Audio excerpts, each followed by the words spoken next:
Lumens, Lux, PAR, PPFD, DLI, Efficacy. These are some terms that probably sound pretty scary to you, and a lot of people are intimidated by them and so choose not to understand them. Fortunately, you are smarter than that. You clicked on this video and you're going to pay attention, and by the end of the video, understand what they mean and how it relates to you choosing a grow light. If you can understand that temperature is measured in Fahrenheit and Celsius and Kelvin, then I promise you are capable of understanding these terms. First, in this video, we're going to go over this vocabulary that is extremely paramount that you understand prior to choosing a light. And in the second half of this video, we're going to actually surf the web and look at some common grow lights you might be deciding whether or not to buy. And I'll walk you through my thought process as well as what you would be doing to determine, is this the right grow light for me? Real quick, before we dive into the nitty gritty about grow lights and all that terminology, I wanted to give a shout out to the Minnesota Growers Co-op Facebook group. I'll put a link down in the description. They're currently doing a seed giveaway at 420 members, 710 members, and the 1,000 members mark. If you like, and I want to say maybe invite one other person to this group, you enter to win these seeds. And the people who run the Minnesota Growers Co-op are from the company Head in the Trees. And they're great people. They've been working with CBD products for many years. We had a good chat. I called around and asked about their products, and I only got good reviews from the stores selling them. So they seem pretty genuine people through and through. I'm going to be active in this Facebook group, hopefully trying to get new people to join and have some great discussion over there. So be sure to check that out and enter the seed giveaway if you're interested in that. Let's talk about some grow lights. The first bit of terminology that is extremely important for us to at least understand a little bit is the electromagnetic spectrum, or the light spectrum, as it relates to humans and plants, because it's different for humans and for plants. The electromagnetic spectrum is basically a big old spectrum. On one end you've got really short wavelengths, and on the far end you've got really long wavelengths.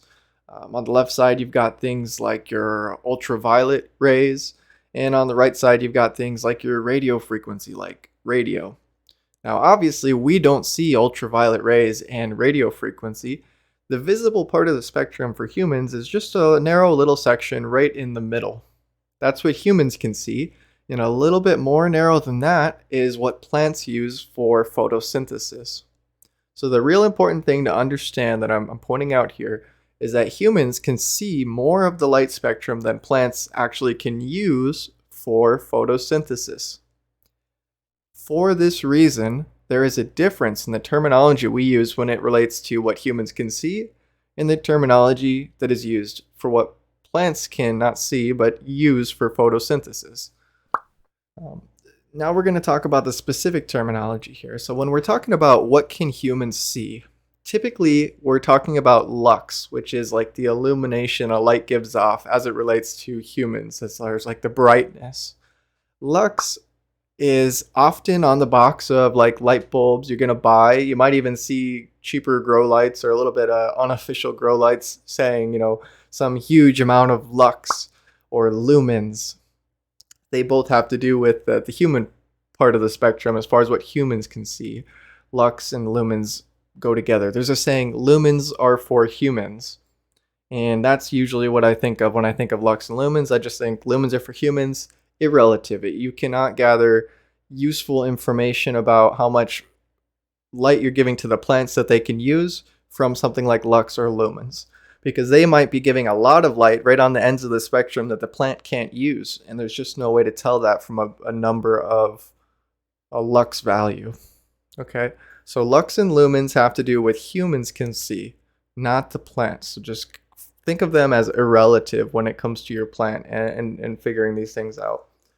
They're not entirely irrelevant. I mean, it's still measuring light, but it's mostly irrelevant. You're not going to make accurate answers based on lux or lumens typically.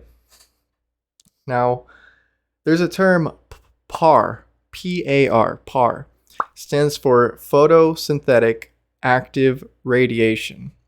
This is specifically talking about that part of the spectrum, the electromagnetic spectrum, that plants can use for photosynthesis. Now we're getting into the good stuff as far as what am I looking for in a grow light that's going to be useful to my plants. Well, you want to give them as much PAR as you can, as much of the spectrum that is going to be useful for them to make photosynthesis.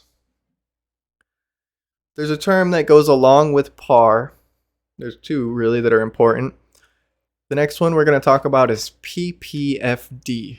This is perhaps the most important. This is typically what you're using when you're deciding how much light should I be giving my plant at this given time. You're usually going to look at a chart. I'll put a chart up here for comparison. It's going to say this much to this much PPFD for this stage of growth. It might be like 400 to 600 for veg or something in that ballpark. PPFD stands for photosynthetic photon flux density. You sound like a scientist as soon as you remember this term, so I highly encourage you to do so. You'll just instantly, you're almost a PhD. You can ask people to call you doctor once you know this term. Just kidding, but it makes you sound fancy, and it's really not that complicated.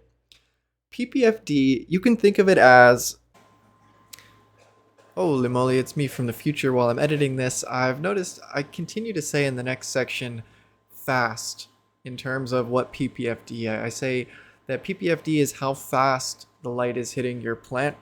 I want to just kind of rewrite that in your mind before it even happens. What I'm intending to say, and I think how is going to be a lot simpler for you to understand, is that PPFD is the amount of light that your plant is getting in a second. So when I'm saying how fast the light is hitting your plant, obviously light goes at the speed of light. But what I mean is, faster in these terms would mean just more photosynthetic active radiation in a given second. Higher PPFD means more photosynthetic active radiation given per second. How fast the light is hitting your plant, how fast the PAR is hitting your plant. So PPFD is specifically talking about PAR, this part of the part of the light spectrum that your plants want and can use for photosynthetic purposes. And it's how fast per second it's hitting it. I believe it's measured in micromoles per square meter per second.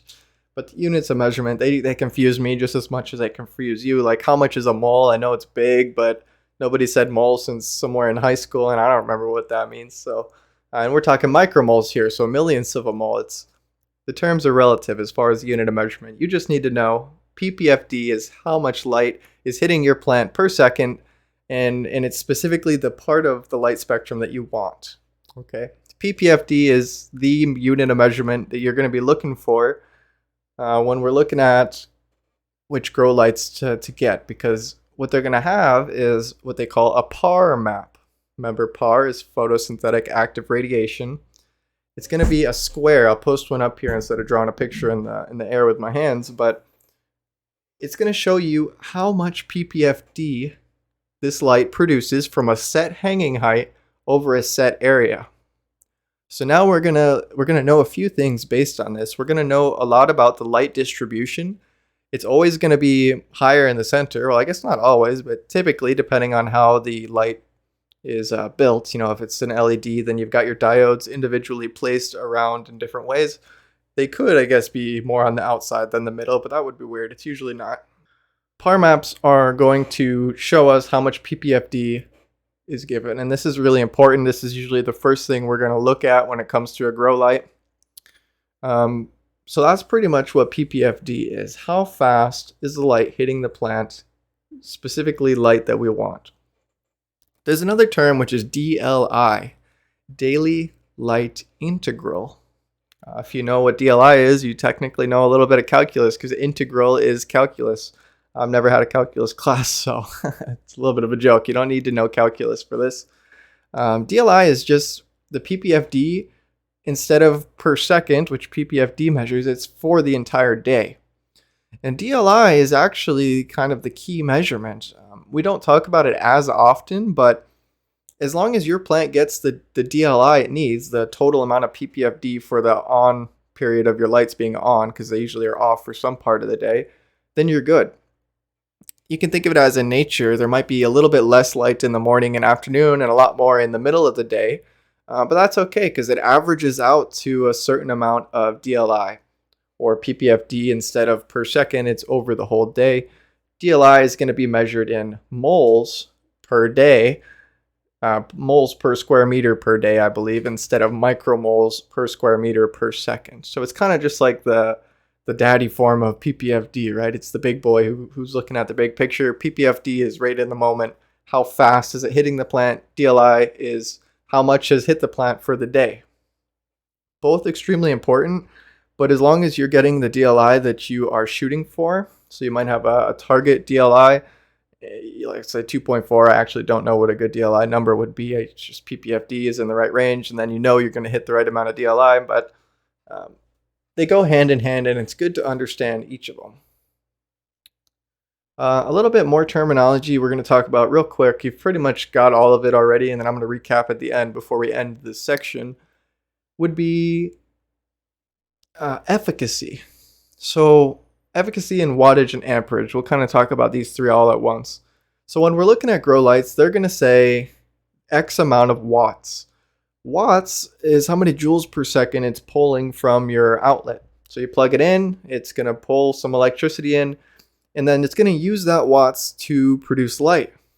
Efficacy is how efficiently it does this. And this is why there's not just a set PPFD for a given light wattage. One light could be a 100 watt light, but have very inefficient diodes, LED diodes. We're talking about LED lights for this video. Those are really the gist here. I'll probably label it specifically how to choose an LED grow light, 'cause that's what we're talking about. You could have one 100 watt light that's low efficiency and another 100 watt light built exactly the same, but instead of the low efficiency diodes, they use high efficiency diodes. And the amount of PPFD that you get is going to be very different. Okay, so the low efficiency 100 watt light might be putting off very low PPFD. And at the same hanging height in the same area, the 100 watt with the efficient LED diodes is going to give a lot more PPFD. So efficacy is extremely important.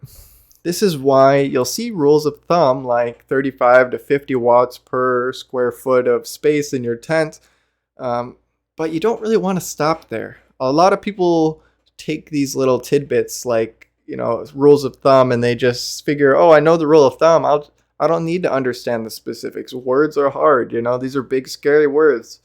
I promise, again, it's no more complicated than Fahrenheit, Celsius, and Kelvin. When someone first told us these, we were probably confused for a little bit, but now it's second nature. These terms will come just as easily to you. As you're looking at lights and you see them a few times, these individual terms we've talked about, it's going to cement them. So it's okay if you're a little confused right now. Stick with me to the second half of this video where we do some shopping online and actually look at some of these manufacturers' product specs and interpret those. It's all going to click. I promise it will. But for now, just keep in mind that if a light says, oh, it's a 1,000 watt light, you don't want to just go, okay, 1,000 divided by 50, that's how many square feet I can get, because the efficacy matters. So when you see this much wattage, you can go, okay, that's the right amount of wattage I want for this area, but how efficient is it? And now we're going to start looking at the PAR map to see how much PPFD is your plant really getting at what hanging height. And that's going to be kind of our workflow. So wattage is important. Typically, you pay the energy company per kilowatt hour. So it's running a 1,000 watt appliance for 1 hour costs this much money. You want to keep that in mind when you're choosing your lights, but that's also why you want to choose efficient ones. More efficient lights can be lower wattage and produce the same amount of PPFD that a higher wattage, low efficiency light could. So you're going to save on the energy bill by paying for more efficient lights. It does mean you're going to pay a little bit more upfront though. Efficient, good LED lights are pretty expensive, not going to lie. It's going to be the most expensive part of your grow more than likely, which is why I'm doing this video first. It's easy to go out and just buy a grow kit and buy a bunch of stuff, and it's okay if you've done that. I want to be careful in how I say this, but if you want to really be an informed purchaser and look at each piece of equipment that you'll need and then prioritize after that, you'll quickly see that you need to prioritize the LED grow light at the top of your budget and allocate the most money there. And then it kind of, descends from there, cascades lower and lower as far as the price you'll need to invest in a piece of equipment to get quality. Don't skimp on your grow light. Or if you do, start working towards an upgrade as soon as you can, because you will be happy you did. So that's wattage. I wanted to mention amperage as well. So we've talked about efficacy as the efficiency, wattage is what you pull out of the wall. Amperage is important because the way your breakers work in a house, so picture like the electrical panel probably in the basement or wherever it might be, you figure you flip the breakers on when they switch off. Most people will be familiar with this. There's going to be electrical wires running from each of those breakers that you flip on and off to shut off power, turn on power, to the individual outlets in your room. So I plug my grow light into the wall. It's now directly connected to that breaker panel. And that single breaker that you flip on might be connected to all of the outlets in a given room. That's usually the case, right? Usually you've got a breaker labeled kitchen, and when you turn it off, all your kitchen stuff turns off. Well, that breaker is rated for a certain amount of amps. Usually it's 15 amps. It might be 10 though, I want to say.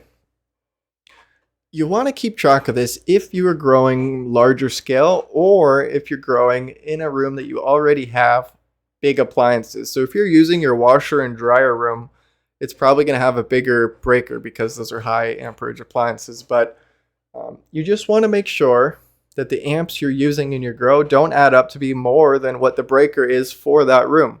It's worth taking a look at if you're not growing like a 2x2. I'd say if you're growing a 4x4 or 5x5 or smaller, probably not going to be an issue.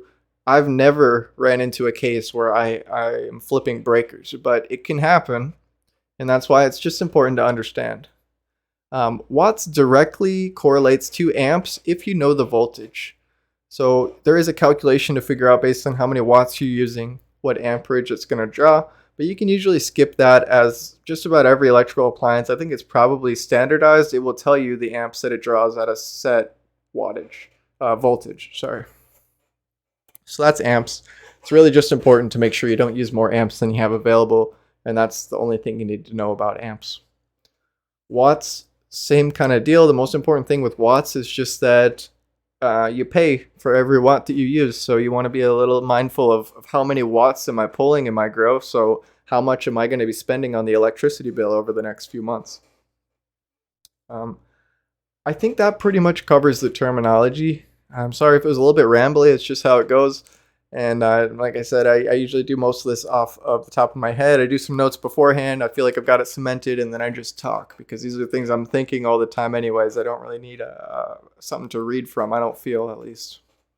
So with that information, let's put me in the corner of the screen here and do some shopping and look at some of the grow lights on the market and what I recommend. One thing I forgot to mention before we dive into actually looking for grow lights is spectrum.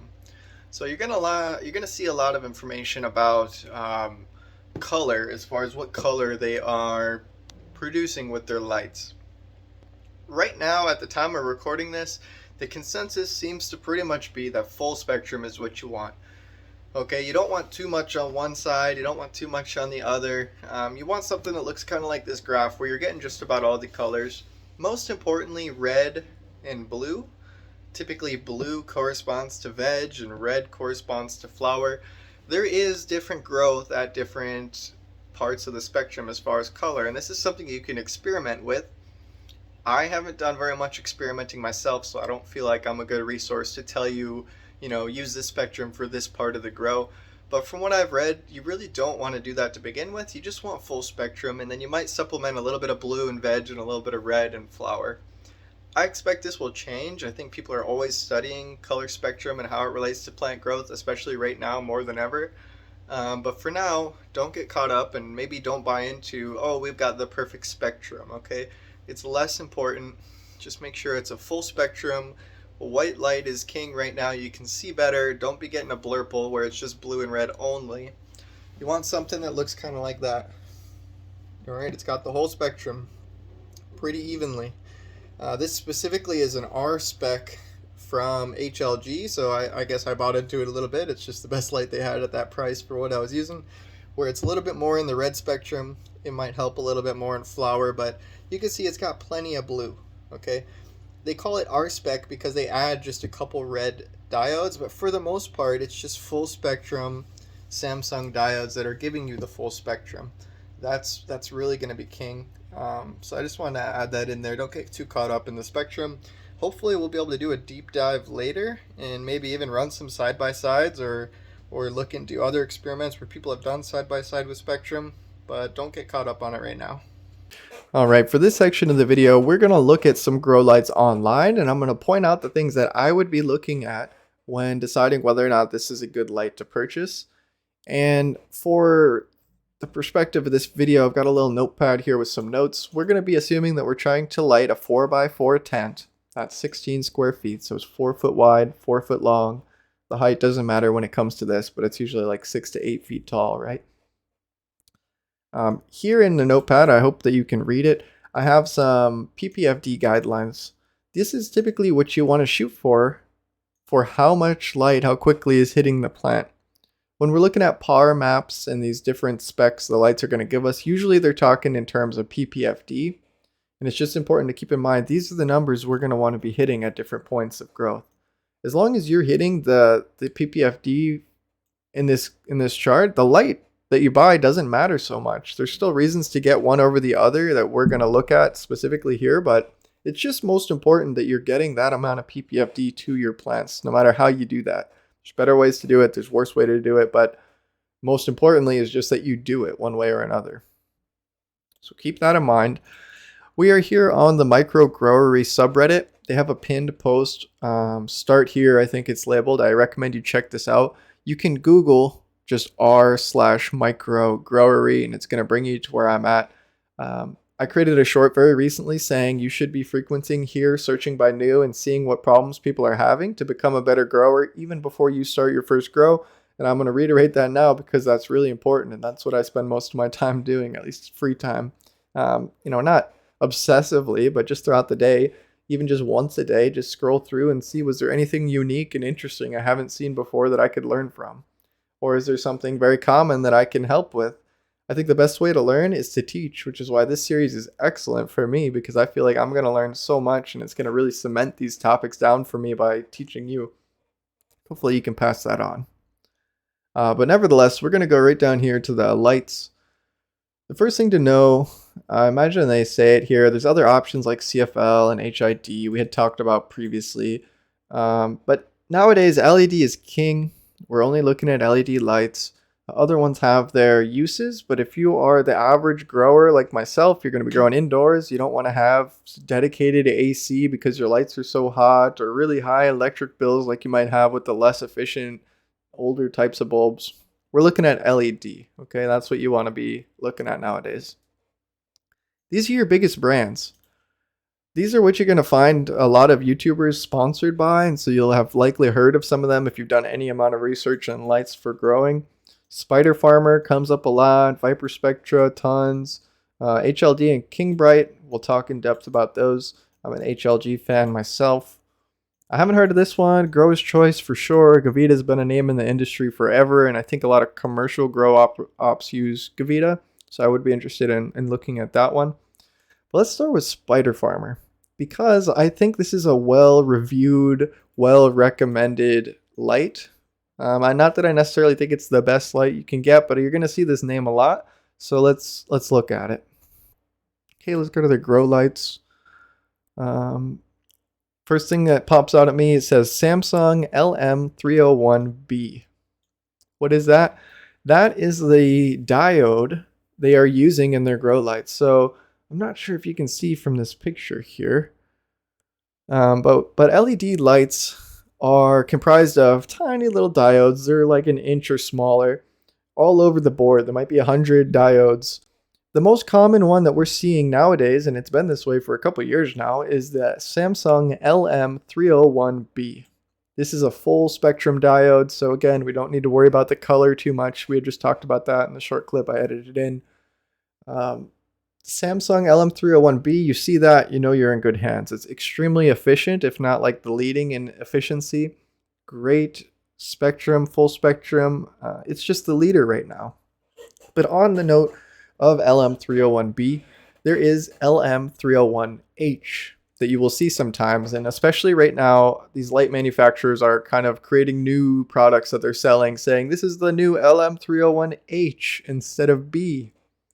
The H stands for Horticulture, which is like growing plants, in the name, but the LM301H is exactly the same diode as the LM301B. You can Google into this and it's verified. I've just recently looked into this. It's extremely important that you know that so you don't fall prey to the advertising of a manufacturer saying, pay more for our LM301H. It has something to do with the testing that Samsung does to make it rated for horticulture. They did that testing and the LM301B passed, and now it's the LM301H is kind of how I think about it in my head. Excuse me. So you don't want to be spending more on the LM301H. So that's a good sign, though. We're seeing the big name diode, and honestly, all the competition now is going to be using this because this is the staple. Like, if you're not using this, you're just a subpar light to begin with, pretty much. I'm not sure I've seen any examples different than that. But let's choose one that's the right size for our 4x4. So if we had a 4x4 and we were using that recommendation of 30 to 50 watts per square foot. Oops, hang on, I just hit a button here. Then let's take a calculator. I think it's my numpad that's doing it, so we'll push the buttons here. Let's say 35 watts. Okay, well actually let's look at this. So this is a 480 watts, so 480. No. Here's what we want to do. 16 square feet times 35 watts. Okay, so we want 560 watts to get to our rule of thumb, 35 watts per square foot. You can start out this way just to say, is this a light that's relatively in the spectrum of what I want? But keep in mind, again, this is just a rule of thumb. And I think the rule of thumb needs to be shrinking because 560 watts is quite a lot. And what's more important than the amount of watts, and most important over this, is it getting the PPFD that it needs? And is it evenly getting that PPFD in the corners of the tent as well as the center as well as you can? Okay. So when we look, we see 560 is a little bit towards what we want. So we might be looking at either the 730 watt or the 480 watt. I think 480 sounds beautiful for a 4x4. That's perfectly good. They actually recommend it for a 3x3, so flowering, that is. So I guess we would bump it up, but it just seems like a lot. Let's see here. So when we're looking at specs, we're going to see things like this. It's usually going to tell you the flowering coverage versus the veg coverage. And you might wonder why they're different. But remember, all that really matters is that you're giving them the PPFD that they need, the amount of photosynthetic active radiation that they can use. And in veg, we're looking at a maximum of 400, which is really high for veg. That's at the end of veg. 400 to 500, I guess, because they've got extended veg here. But in flower, it might go all the way up to 800. That's almost double. It is double compared to early veg or normal veg, high end of the PPFD range. And for that reason, it's going to flower less space than it veges. So if you're not going to be swapping out your lights because you don't just have a bunch of lights laying around, we want to make sure we choose a light that flowers the size tent we have because we're going to use all the space in our tent. We don't want to just flower the middle 3x3 and just have extra foot of space on the edges. That wouldn't make sense, right? I guess it would maybe be like a half a foot on each edge, but let's not dig into the math too much there.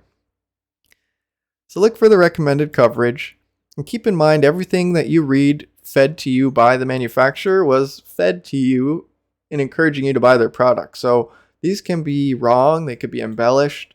You don't want to put too much weight on what the manufacturer tells you. So you do want to do a little bit of reviews on the light as well. But if they're lying straight up in their advertisements, then people are going to have bashed on them and they're not going to be a well-recommended light. Like Spider Farmer is well-recommended by many big names. Recommended fan size, that's kind of interesting. You don't usually see that. Doesn't have too much to do with your light. It says compatible with the 4x4. None of the rest of this is very important besides this here. I'm not sure what they mean by PPE, but this is the efficacy. So the diodes, like we were talking about, the LM301Bs, they're rated for a specific efficiency. That's where the efficiency comes from, is the individual diode. How efficient is that diode? And when they give you an efficiency for the whole light, it's going to be an average of the diodes if they have different diodes. Like I mentioned earlier, my R spec from HLG has some extra red diodes that are different than the LM301B.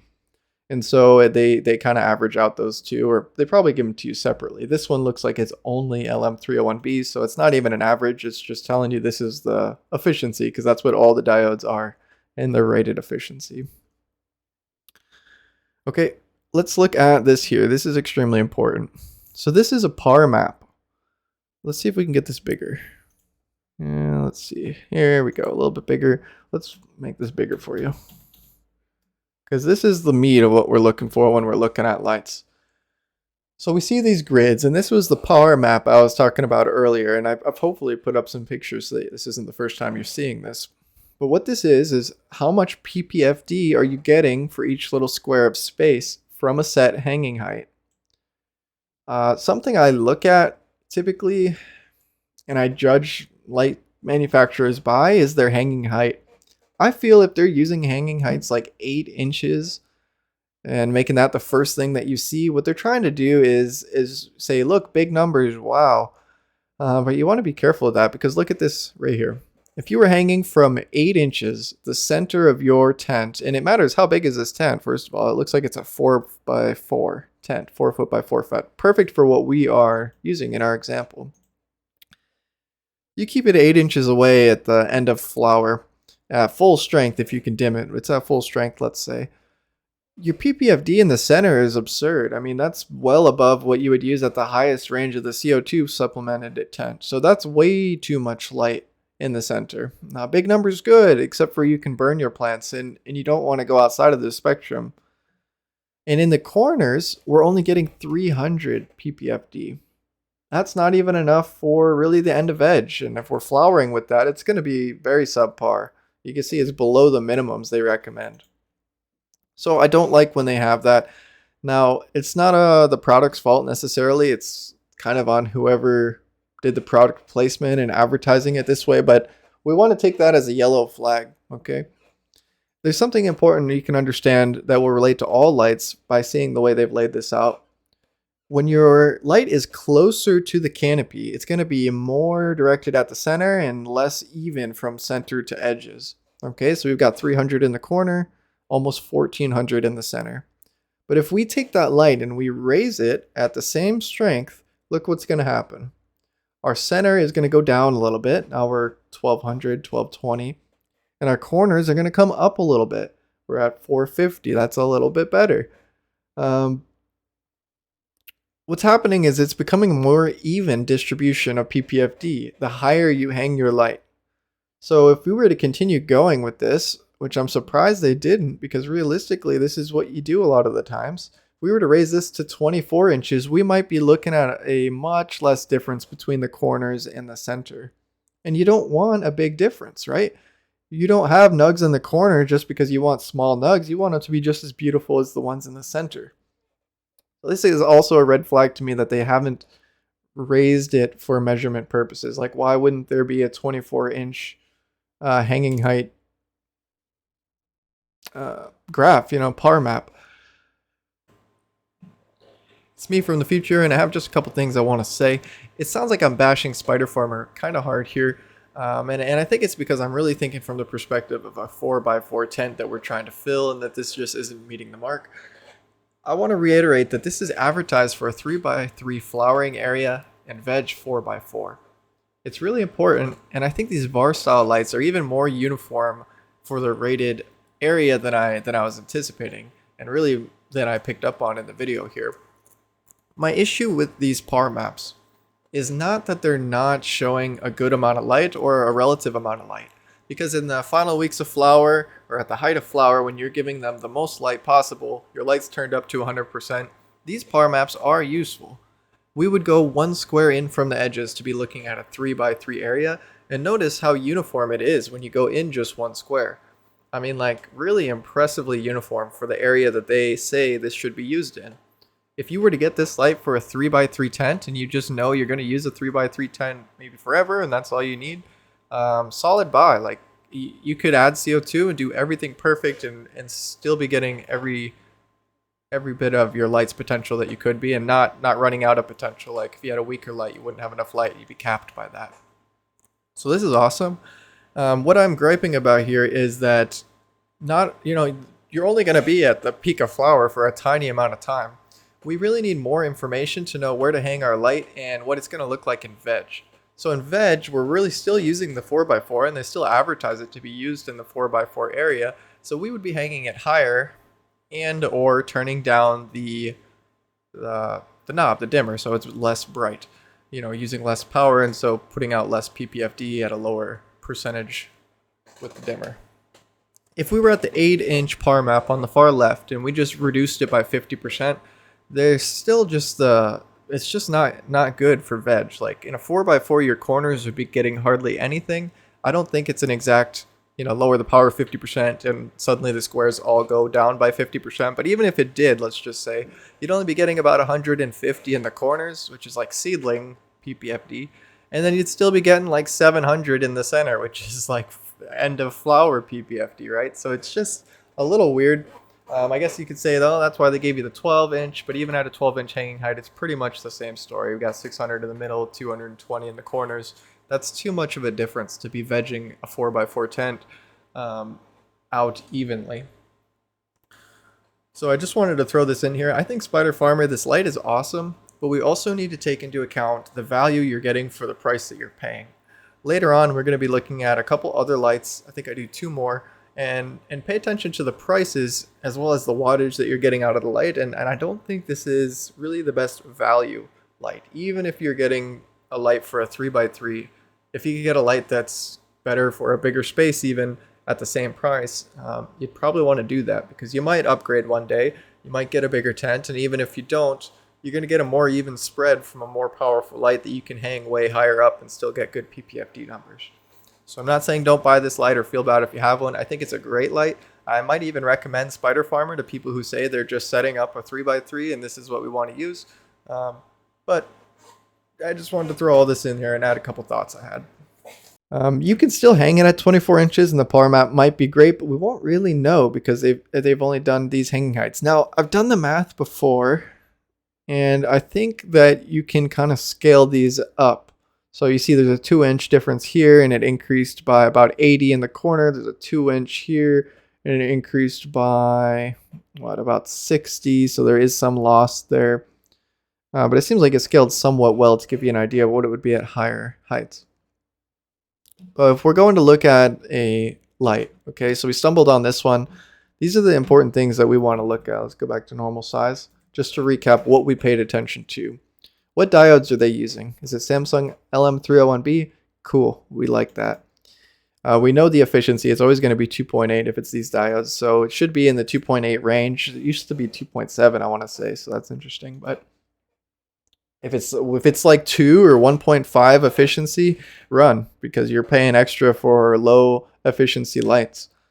What is the coverage area? What's the recommended coverage area? That's important. And you can see why they say flower 3x3.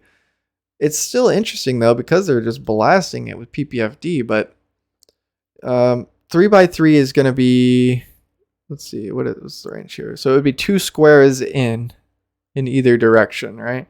So 2 squares in, we'd be looking at just this area here. And yeah, you're blasting that area, but do you need to be blasting that area? No. So you're never going to run your light at full strength if you're just flowering a 3x3 because it's an absurd amount of PPFD. I guess it gives you the option to supplement CO2 and then it's not absurd, but if I were buying a light for a 4x4, I wouldn't purchase this light because it doesn't make sense for me to do that.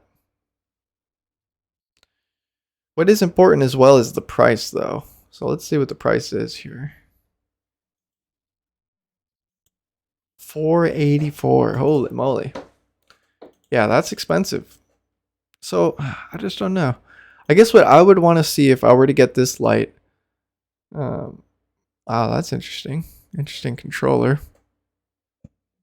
What I would want to see if I were to purchase this light is what does the power map looks like if we raise this to a 24-inch hanging height? Should be a little bit more even from corners to center, and could we potentially flower a 4x4 area with that? That's the kind of thing I'd be looking at. For $484, I think it's just going to be too expensive and not enough information from their power maps here to comfortably purchase for a 4x4 to flower. And you know what? They don't recommend doing that anyways. So We'll listen to them here and say maybe not that one, but it would be a good purchase if you did buy it. It's going to do the job either way. All right, so the next 30 minutes of recording, when I was editing, I just realized I was on the wrong monitor. I must have bumped my keypad, which is unfortunate, but it gives me a chance to change some things I might have done differently in recording the first time. Not thrilled about it, but let's see what we got here. So I was just re-recording this section again, and I was looking at Gavita, which is one of the brands that they recommend on this lighting page with our micro growery, and one that I hear very often. Gavita is a household name when it comes to the cannabis industry, so I don't want to say anything bad about them because I've never used them. I've never even looked at them until this video, but I wanted to look at them and see if they have something comparable to like our Spider Farmer and some of the other ones we'll look at here. Mostly what I found is that they really are meant more for big open spaces, like not necessarily greenhouse, so they have their own greenhouse lights, but more like a facility where you're manufacturing cannabis large scale. So I hope I get some experience with these bad boys one day. That would be pretty cool. I'm going to just click on one more here. Last time I went on this rabbit hole, it didn't end well. Okay, the last one said not available. I realized after several minutes of reading through it. 2.6 efficiency. There was no PAR map on the last one, which concerned me. Also, the spectrum looks very different than what we often see, which makes me think it's probably not the same Samsung LEDs, but they say they use Samsung, so it probably is. It's a little interesting. Usually I want to say the green's lower, blue's a little higher maybe. It's not a big difference. I don't want us to get caught up on spectrum. I'm just skimming through because I don't want to say it doesn't have something if it is there and I just haven't seen it. But I have yet to see a PAR map. I downloaded the brochure for the last one. Let's do that real quick here. Let me search for the word brochure. Okay, this one doesn't have brochure. Let's do specs. Features. Read more. Nah. We're going to just call this one good and move on and say this just isn't what we're looking for. They have some really cool lights. They have a lot of the older style bulbs intended for larger areas like this. And hopefully one day we do a video on looking at the efficiency and the cost effectiveness of some of these older lights and in what situations it would make sense. Because you need a lot more cooling to run older style lights because of the heat they put off. But perhaps, like in a greenhouse situation, that's less of an issue because you could just exhaust fresh air so quickly that it's acting as cooling. Topic for another day. Let's go back now and choose a different brand. So let's look at Grower's Choice. I haven't looked at them yet, and hopefully we'll find something for our theoretical 4x4 in this video that compares to the other ones we've looked at so far, which is just Spider Farmer really thus far. Alright, fancy looking site. Look at that thing jiggle. Let's go straight to products. Okay, these names are sounding very familiar. I've probably watched some YouTube videos on product reviews, probably sponsored some big names like Mr. Grow It and maybe even Canuck has done these guys. I want to say that could be for sure Mr. Canucks Grow, great YouTuber with cannabis related content. Check him out. We're looking for, first thing we see is the price, $6.99. Steep, not outside of the realm of what I'm really expecting though to try and fill a 4x4. But check this out, they say to flower a 3.5 by a 3.5 with this. So this gives us a better idea for the price as far as what you need to be setting aside for this range of light if you really want to get the best light you can. And I've said it before and I'll say it again, if you're going to invest in one party or grow, it should not be getting the fancy AC Infinity 69 that controls humidity and temperature. It should be on your light first, and then get the fancy stuff if you can get it, for sure. Let's see what information they can give us here, yeah? Like, hopefully this isn't all the product specs. That would be disappointing. Maybe we're just going to have to go through it by picture format. We see there's only 4 bars, and it looks a little bit small if we can judge size. Like, there's no banana for scale, but it seems small to me. That or those are really big bars. And I tend to see a bigger number of bars, perhaps because they're bigger sized lights. But why that's important is that a smaller sized light is going to have a smaller diameter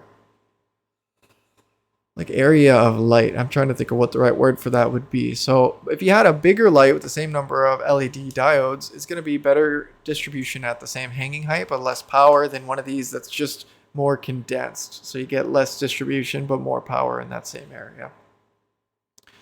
Right off the bat, I already almost want to say move on to the next brand. If they're not going to give us power maps and they're not going to give us like diodes used, it's really interesting. Oh, here we go. I'm clueless. There we go. I don't see a par map, but I do see what we're looking for somewhat. So we got the size of the light. I wanted to see that. Okay, so it's almost 3 foot by 3 foot. It's actually not that small. It just is big bars apparently. So no knocks there. See if they tell us the diode. This is looking very familiar. I think I've been here before. I think they tell us the brand, but not the specific diode.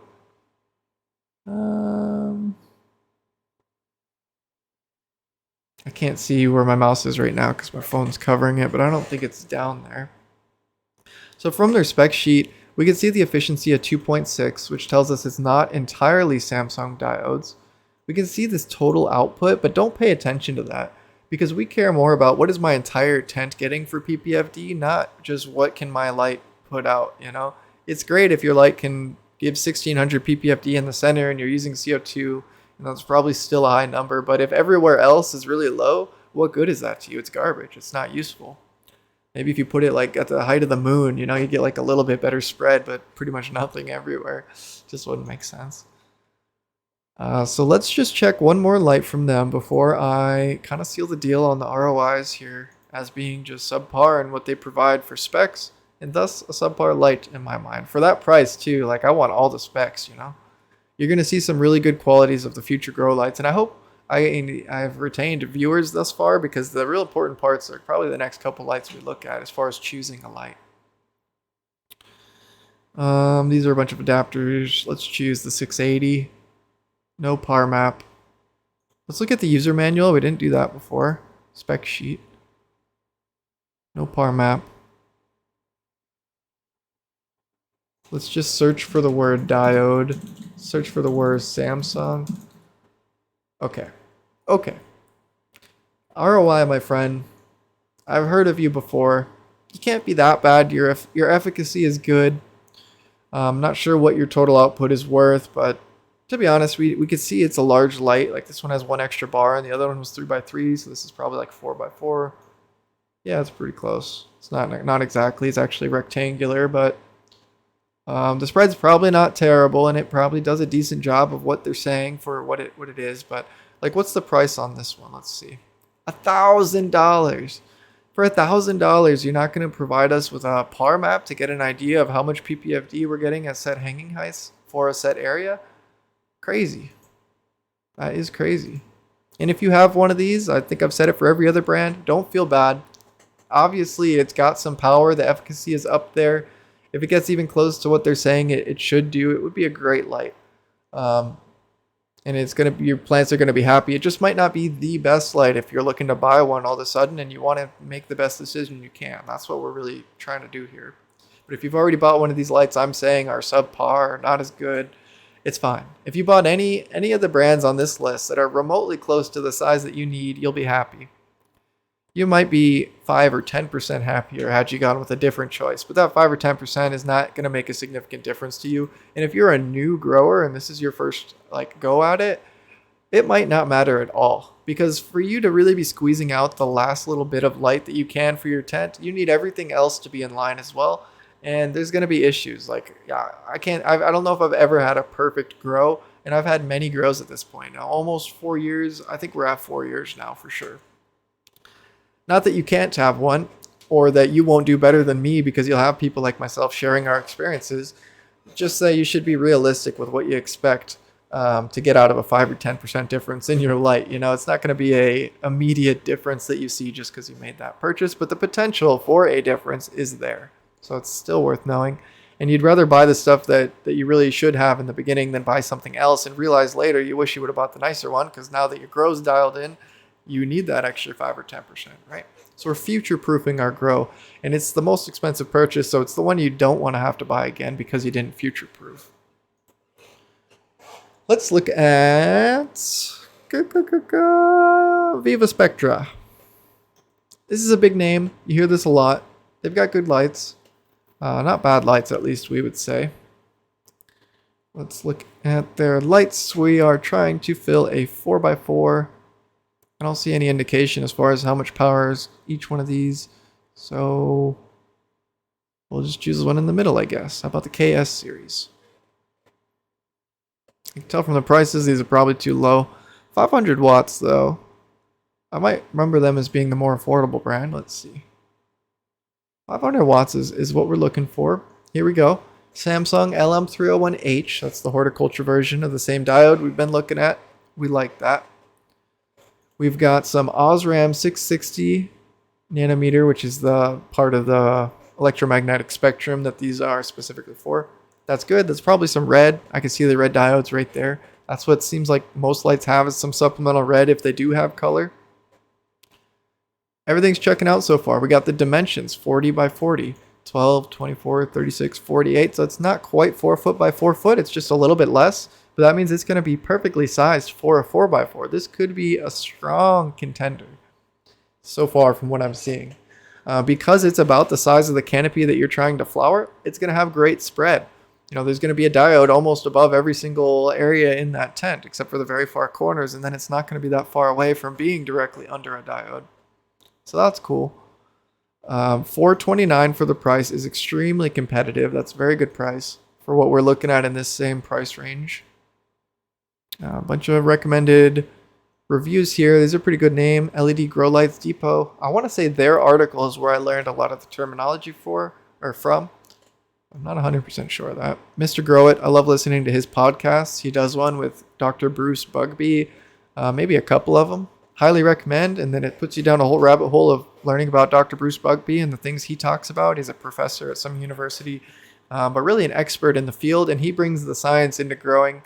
And that's what we all should be striving for, you know, out with the bro science, in with the studies and the side-by-side comparisons and the graphs and analytics and understanding what we're doing so that we can do it better, more easily. The plants are happier, we're happier. It's just a win-win-win to actually understand what's going on. So here's the red diode I was talking about. So it looks like they do a mix of 3,000 and 5,000 for the Samsung diodes.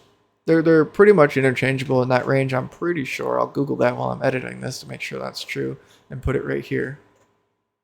But I'm pretty sure those are... I mean, obviously there's some difference, but you should be okay with either one.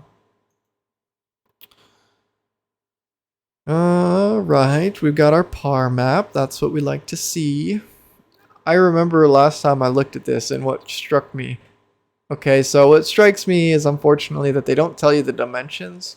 I think it's safe to say 4 foot by 4 foot because that's what they recommend for both veg and flower, right? It's probably safe to recommend it, but why not label your charts, you know, your X and Y axis? We don't want to guess. But that's okay. A 4 foot by 4 foot, we have 1,000 in the middle. I also remember thinking to myself, like, what are the odds you get exactly 1,000 in the middle? It seems like there might be some rounding going on there. Or did they build they could have built the light, I guess, around wanting 1,000 in the center and then doing all the math backwards to make it. Maybe that's what they did. 1,000 in the center, 600 in your corners. This would be a good light for flowering cannabis. Your corners might be slightly lower than where you want them, but I didn't mention earlier when I was bashing on the corner numbers, we could just take that corner out, that actual corner square, because if you go just one square in either direction, you get much more close to what the rest of the squares are, right? So let's just forget about that and pretend it's about 700. It's maybe a little higher in some of these corners. 700 to 1,000 is a very good range. You're going to get beautiful nugs. They're not going to be all airy. You'll be very happy with this purchase. If you're not supplementing CO2 and you have even a little bit of stress with your plant so she doesn't want to go full speed, you're maxing out your potential. Could you technically have a little bit more even without CO2? Probably not, looking at these estimates. I mean, 800 is less than 1,000. So this is probably perfect if you're not supplementing CO2. I think the reason I was thinking that initially, the train of thought that made me ask that hypothetical question that seemed like it was going to be a yes, is that if you were to raise it up from whatever hanging height this is, that's the other thing. What hanging height are you telling me this is at? If you raise it up to get a little more uniformity, You could probably get it closer to like, 800 in the center versus the corners. I don't even think you'd need a stronger light for that though. Like just this light raised up a little bit from whatever this is at would bring your corner and edge numbers up and your center down a little. You'd be at the sweet spot for maxing out your flowering without adding CO2. That's really cool. I think this could be a really strong contender for a light to recommend for 4x4s. Now the numbers they put here are strange. I don't know what they are trying to tell us with these numbers. I imagine I could like Google exactly that, and it's probably like efficacy or something. I'm not even sure, to be honest. Is that DLI, assuming a certain number at time? I don't know. It's not DLI because we saw the DLI chart, and actually the DLI targets you're shooting for, the numbers are more like 10 to 20, not as low as 2.4 like I thought it was earlier. I don't know what these other PAR maps are. Obviously, it's a different hanging height, so these are closer because it's more intense in the center, and in the corners it's farther away. But you wouldn't really do that. I guess they're showing these for your CO2 supplementers. So in that case, you'd be more flowering like a 3x3 instead of the 4x4. And it looks like it would do all right for that. But that's where you'd probably be looking at like that spider farmer to get for a 3x3 with CO2. A little more expensive, but the spider farmer did have better numbers closer to the high range of the CO2 we were looking at. For the entire 3x3, not just the center. 1x1 there. Looks like that's about all they have to give us. I think this is a great light. I wouldn't hesitate to recommend this light. If you purchase this light, if you can't afford some of the other lights I'm going to recommend and look at, and you're trying to fill a 4x4, this is like a great budget light. I wouldn't hesitate to buy this one as far as I can tell. Now, what I would do though is look up the difference between 3000 and 5000. I don't think there's a big difference, but I encourage you to do a little bit of reading on that yourself. I don't have enough off the top of my head between those two specific values, though I know they're common ones to tell you. I would also watch some independent reviews and just make sure they are giving what they live up to. So here's what they recommend: 600 to 1,000 for flowering. It's kind of close to what we're looking at, I guess, for sure. And then they're just showing that they can hit those target ranges. Cool. I'd say that's a winner. Let's look at another one. And the reason I'm looking at one light from each manufacturer, I should just say, it's because they're so similar. I'm sure I mentioned earlier that with the same brand, you're going to be getting like the equivalent light, just slightly bigger or smaller when you get a different size. They might come out with a new model that's shaped differently or something, but they're pretty dang similar. So if you're looking for a 2x2, I wouldn't be surprised, and we'll look at this one to see, because they had a solid 4x4 option. They're likely to have a equivalently good 2x2. Not always, but I'm hoping so. So this was a 5000, a KS 5000. Let's look at the KS 2500. Probably for a 2x2.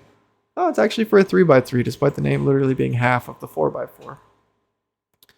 I do see they've got a different range of diodes, so these may not be an exact equivalent. This has got some infrared in there. I don't know much about using infrared during the grow. I do know they experiment with some of the higher frequencies and lower frequencies like that, like UV I see sometimes. Don't know enough about it to speak on it, to be honest. Let's see what we got here for a PAR map. See, this is interesting. It's actually a little more orange and yellow than I'm used to seeing. Usually the red's a little more higher, the blue maybe a little higher, but a little bit less right here. Even PAR distribution. Again, we don't label our X and Y's here at ViparSpectra. Luckily, the product specs speak for themselves, but they should probably label these. That's weird. For a 3x3, which I'm assuming is what this is because they don't label it, but it's probably safe to assume since they say 3x3. We're looking good. We're hitting our target values. Maybe not the best though. Well, not too bad. So this is going to be much closer. This is further away. I would put my light even a little further away than this. Again, remember, let's cut out the corners, which for some reason there's a big difference on this light width. We'd be getting closer to like 700 here and maybe 800 here and there. We're maxing out our 3x3 tent. Not bad. I wonder what the cost is on this one. $217. Nice. That's affordable. That is affordable. You can set up, I should do some little kits, huh? And share recommended kits where I put like some recommended tent and all the different equipment you'll need and a total cost and just see how it adds up. I'd say probably $600 or less. You could get a good 3x3 setup, maybe $700, but perhaps even less with a cheap light like this. And I don't mean cheap in quality because it's giving you what you need. It's got the diodes you need. Nice. I don't know. Did we see that it is the LM301H? Yes, it is. Cool. All right, let's waste no more time on them. I just wanted to show you there's good options for smaller tents. If one of them is good, there's probably alternatives that are good, and that's solid. The price is what wins it for me. Like, I love when something's affordable and you're really not losing that much. Next, we're going to look at, and I think we might finish up with, because we've looked at what? We've looked at 1, 2, 3 so far, and we're going to talk about 2 that go hand in hand. HLG is who I buy my lights from, at least I have so far. I'm not against branching out, and that ViparSpectra is kind of calling my name if I ever set up another tent and need more lighting. But I've got a lot right now, probably more than I'll be able to legally use for sure for the future. Horticulture Lighting Group I like because they do a good job, not of laying out their website. The website layout sucks, just like a lot of these other ones, but they do a good job giving us what we need and identifying what growers need, not what they want, and then just showing them what they think we want and hoping they hook us, regardless of how needed that information is. But they give us what we need. So what I mean by that is if we look up HLG PAR map, when they give a PAR map, they get it tested from a quality lab, though I've never Googled the lab, so I should be careful saying it's quality. They give the impression of big name labs doing their testing. And then they give a lot of data. I mean, what do they have to lose by giving less data unless the data isn't favorable for them to show? Like all these other manufacturers, even though ViparSpectra was really good, the first one, I didn't like their PAR maps, Spider Farmer. They only gave like 2 or 3 PAR maps. I mean, ViparSpectra didn't even label them. We want useful data that we can make informed purchases off of. We don't want to just trust their claims, right? And that's what they do here. So this is the light we're going to talk about. It's too big for a 4x4, I think, but it's kind of the closest equivalent that I could find. Maybe we'll look and see. They used to have an HLG 480 maybe. That could be perfect. Let's just look. No, it's the driver that's a 480, I believe. Okay. So I want to mention this light because this is what I have. I got 2 of them. I've used them in my 5x5s, but I've also used them in my 4x8s, which is just 2 4x4 areas. And they do an amazing job. The build quality is great. They give us a lot of data, and extremely importantly, the reason I value them and I'm willing to spend a little more money with them is they have calculators that calculate from lux to PPFD. This goes against everything I've said so far in this video, and that lux and lumens are useless when it comes to looking at PPFD. However, if you get your specific manufactured light tested, you can calculate and come up with a calculator that does a good enough job going from lux to PPFD. Why this is important? PPFD meters are very expensive. Lux meters are free. You can get apps on your phone that measure lux and do a good job. There's a lot of YouTube videos comparing them side by side with standalone lux meters and showing it works well. I didn't believe this when I first started seeing those videos. I paid for a lux meter. It was maybe like 30, 40 bucks. Not the end of the world, and it looks cool. It's like you're using a scientific gadget in there. I like it. Worth the $30, I guess. But you don't need that, and I wouldn't recommend buying unnecessary tools until you feel like wasting money, which you probably never do because you're always going to want another light and another tent and new genetics, right? There's always something you want before you waste the money. These calculators are awesome. So this isn't exactly the calculator I was looking for, though. Let's see. This one. You need to pay attention to, it says specifically this is for the QB288 V2 R-Spec. That is what these R-Spec lights use, and the QB288 is what they call a quantum board. So if we look at the light I'm talking about here, I think they only have min stock refurbished, but that's making it a comparable price to what you're going to spend otherwise. We might look at the 250s. They're $300 though. 300. 300 is just a little small for a 4x4, so we wouldn't actually use something like that. Like, even if it's the best efficiency, all the best things, it's just a little light right now with the Samsung diodes that are out. This is the light. What I want to point out here is look at how the lights are arranged. There's 4 rectangular boards. These are the QB288 quantum boards.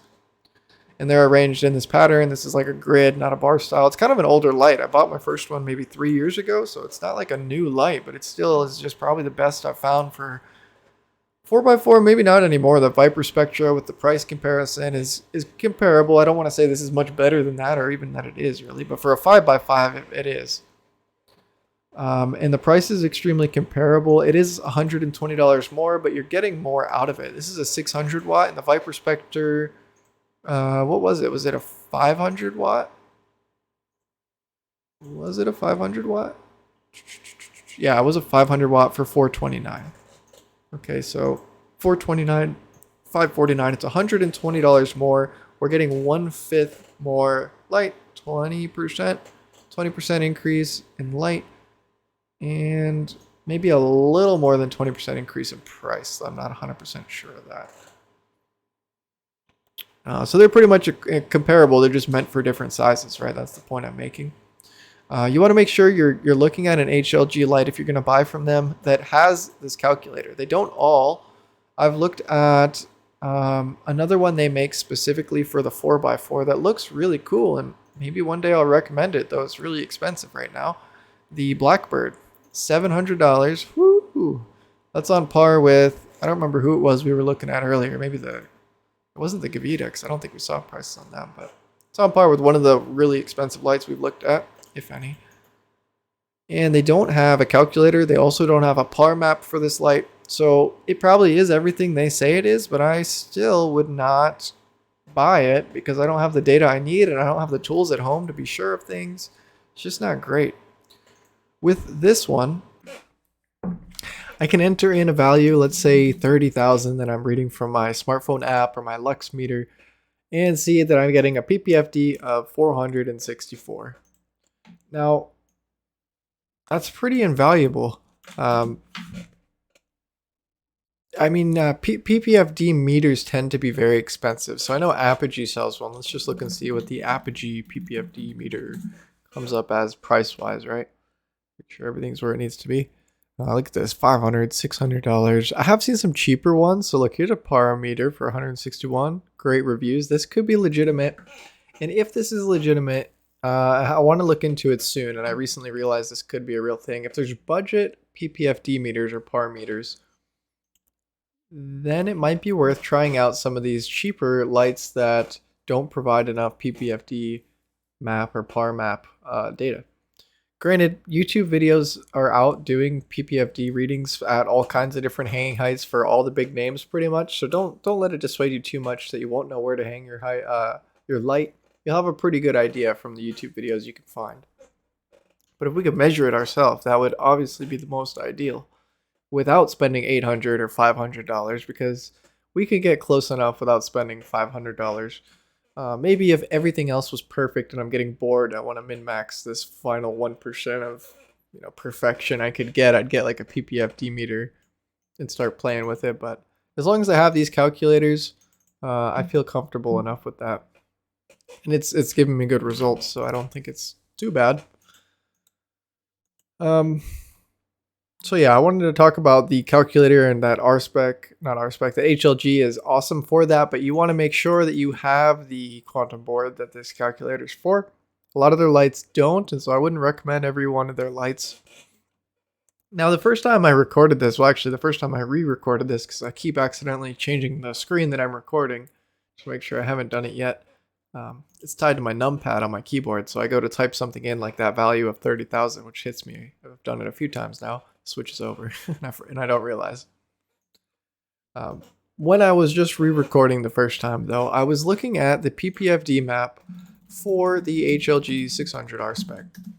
This is the light I was going to really recommend for a variety of tents because of the value, the refurbished price being like $540. It's very reasonable. Let me just see if we can find it.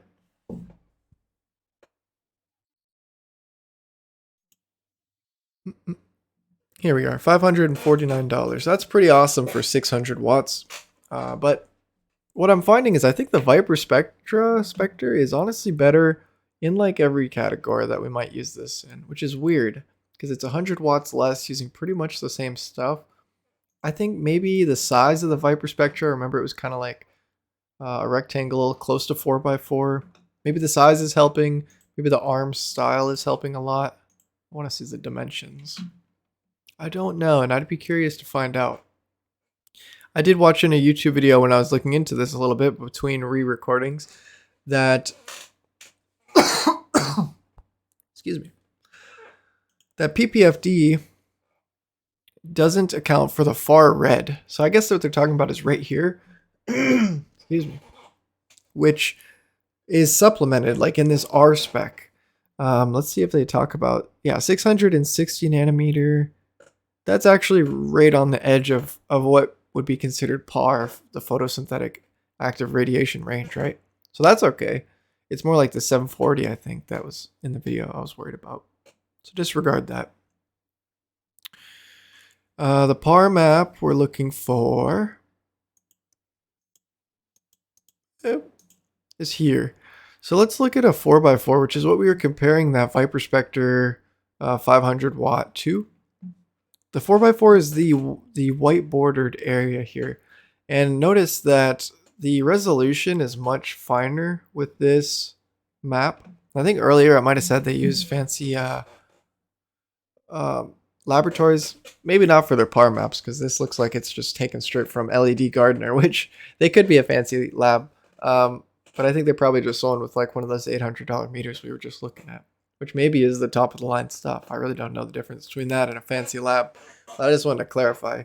That's just a website. That's not like scientific laboratory as far as I know. But we're looking in the center of between the white and the gray is about equivalent to what the ViparSpectre's PAR map would be showing us, even though the X and Y wasn't labeled and they didn't tell us the hanging height or the size of the area with the X and Y. We could pretty safely assume it was a 4x4 at whatever their recommended hanging height was.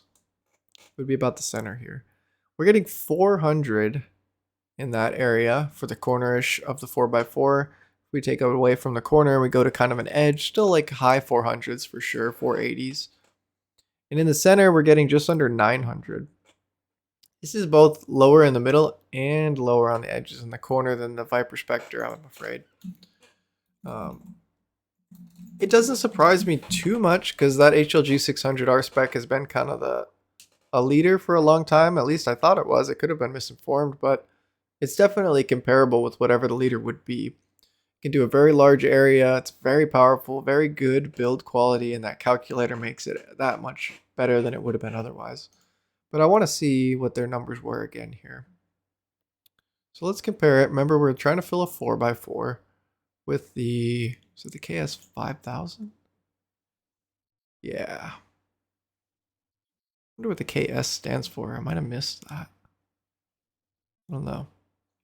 But their PAR map is showing for a 4x4 area 1000 in the middle, 6 to 700 on the corners and edges. And again, the HLG was 900 in the middle, so 100 lower, and 400 to 550-ish on the corners and edges, about 100 lower. So that's interesting. Big props then to ViparSpectra because they're bringing it to you not refurbished but brand new for $120 less. It's almost too good to be true, and I would do some more reading into this light before you purchase it, but I have seen it recommended. Like I said, these are all big names here. The price is where it needs to be. If what we're seeing is what it's truly is, like if it is what they're saying it is, I think this is an amazing light and probably better than the HLG 600 for a 4x4, definitely for a 3x3. You can see with the 4x4, you could supplement CO2 and I think you'd be okay. Yeah, you're pretty much in the range, but you could even lower it a little bit and then just max out a 3x3 with just ridiculous PPFD. But it's probably unnecessary even. But I mentioned that because it's even cheaper than the Spider Farmer, which was seemingly built for CO2 enriched 3x3. So there'd be no reason to get the Spider Farmer over this one as far as I could tell for that kind of area. Except for that it's really big. It's bigger than 3 by 3, and that might be contributing to this spread.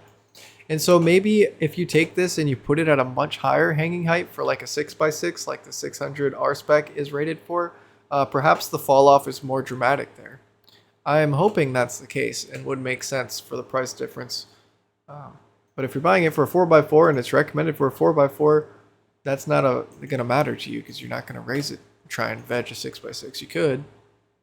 And I also do encourage you to look at lights that way. Look at them as tools you have in general, not meant for a particular space. You can put them in a space that's a little too big. If the plants are young, they're probably still getting plenty. You might not be burning the middle and giving the edges still plenty. Um, they're not confined to a certain size tent. We're talking optimal and most ideal when they're talking like flowering coverage area and things like that. So we were just looking at the PAR map. I wanted to mention I've done a 5 by 10 with 2 of these, and I remember feeling like I wasn't getting the quality right on the far edges and corners that I wanted, and these PAR maps confirm why. Because actually, even though they say you can flower in a 5 by 5, I think that's kind of a bold claim, and I'm sad they make that. I'd rather them under promise and over deliver. Look at a 5 by 5 28-inch PAR map here. It's funny because the first time I recorded, I was like real excited, kind of rooting for them, saying like I would choose nothing else. I would still recommend them, and I will bring up this Lux to PPFD calculator, but I'm also going to have to start bringing up that the price of some PPFD meters seems to be low, and as long as those work the way they're intended, in the long term, it might just be better to buy the PPFD meter and then, get other lights. But let's look here at a 5 by 5. We can ignore some of the corner, of course, but we're still getting like high 300s, low 400s, and that's not enough to flower. Like you're gonna have some side. This is a good graph that represents how I picture my plants in the 5 by 10. This is pretty much how they were. I think it was a little more even feeling, at least in the 4 by 4 area, but according to their numbers here, even the 4 by 4 is not that great. This is again recommended 28-inch hanging height. We're getting 450, 380, good enough to get some flowering. I mean, it's not going to be terrible, but it's not going to be what it could be, and that's what we want. Right, when you start spending $500 plus on your light, you're no longer just looking for some bud to get you to the next harvest. You're trying to get like some real juicy product. You're super proud to show your friends, and a lot of times, a lot of that is genetics. But you at least want to maximize the potential that you have in your genetics. You don't want to feel like, man, if I just bought a better light, this would have been a keeper, or this would have been that next level, not just really good when you're looking at your harvested nugs. So what I wanted to look at one more thing is maybe if we just went lower, what it looks like for a 4 by 4. It's going to be about this area. So even here, much lower at a 24-inch hanging height, the lowest resolution they provide, the lowest hanging height. The center is actually pretty freaking crazy. Oh, maybe it's not that bad. I thought I was reading like 1,400. So it's about 1,000 in the center, which is on par with the ViparSpectra. And in the corner, middle-ish of the corner for a white border, which is a 4 by 4. Still getting 3, 4, some 5s on the edges. So you'll notice with this light, the corners are kind of exaggerated and edges are much better. I'm seeing that now. Compared to some of those bar styles that seem to have less of a spread between the middle and the edge corners. I think that's going to wrap up this video, though. Actually, before we wrap it up, I want to mention Kingbrite. I said we were going to do 2 more that go hand in hand. What I meant by that is a lot of people recommend... Let's go over to our microgrowery. A lot of people recommend Alibaba. It's kind of like the foreign Amazon. I want to say maybe China specifically. Excuse me. Let me show you what I mean. Everything's a lot cheaper, but I kind of read horror stories about build quality, so I don't recommend it, and I haven't done it myself. But I've also seen stories of people saving thousands of dollars filling up, a big area because they went the Alibaba route. So it's worth knowing about, and you'll hear of it when you're in the conversation about lights, and I want you all to be educated and able to hold a conversation, even if it has to do somewhat with things you haven't directly used, because I think that's important. What are we looking for? Starter shopping list. Lights. And Alibaba. So Kingbrite, one word, is the brand name for Alibaba's HLG knockoffs. Basically, they have a version of Kingbrite. They've got tons of them, way more options of Kingbrite than there actually is of HLG. But initially, they were like equivalent one-to-ones of the HLG lights. Kingbrite. Let's see if we can just show you an example here.